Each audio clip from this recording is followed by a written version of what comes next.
পাকিস্তানে অনুষ্ঠিত শান্তি আলোচনা ব্যর্থ হওয়ার পর ফের ইরানকে দমাতেই ছক করছে যুক্তরাষ্ট্র। এরই অংশ হিসেবে এবার হরমুজ প্রণালী অবরোধের পথ বেছে নিয়েছে ওয়াশিংটন। নজরদারিতে রাখা হচ্ছে তেহরান সংশ্লিষ্ট সব জাহাজকে। এমন প্রেক্ষাপটে যুক্তরাষ্ট্রের মিত্রদের অবস্থান নিয়েছিল ধোঁয়াশা অবরোধের ক্ষেত্রে একই পথে হাঁটবেন কিনা তারা।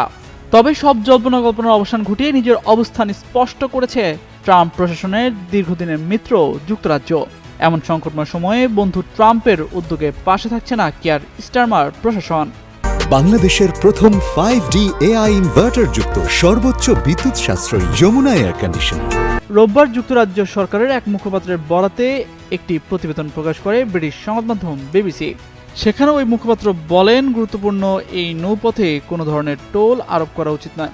নৌ চলাচলের স্বাধীনতা রক্ষায় একটি আন্তর্জাতিক জোট গঠনে কাজ করছে ওয়েস্টমিনিস্টার। আমরা নৌ চলাচলের স্বাধীনতা ও হরমুজ প্রণালী উন্মুক্ত রাখার পক্ষে আছি, যা বৈশ্বিক অর্থনীতি ও দেশের অভ্যন্তরীণ জীবনযাত্রার ব্যয় নিয়ন্ত্রণে অত্যন্ত জরুরি। তিনি আরও বলেন, হরমুজ প্রণালীতে কোনো টোল আরোপ করা উচিত নয়। নৌ চলাচলের স্বাধীনতা রক্ষায় আমরা জরুরি ভিত্তিতে ফ্রান্স সহ অন্যান্য অংশীদারদের সঙ্গে মিলে একটি বিস্তৃত জোট গঠনের কাজ করছি।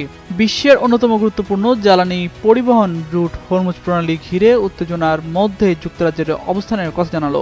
সব মিলিয়ে হরমুজ প্রণালী অবরোধে যুক্তরাষ্ট্রের নেতৃত্বাধীন কোনো উদ্যোগে যুক্তরাজ্য অংশ নেবে না বলেও সাফ জানিয়ে দিয়েছে।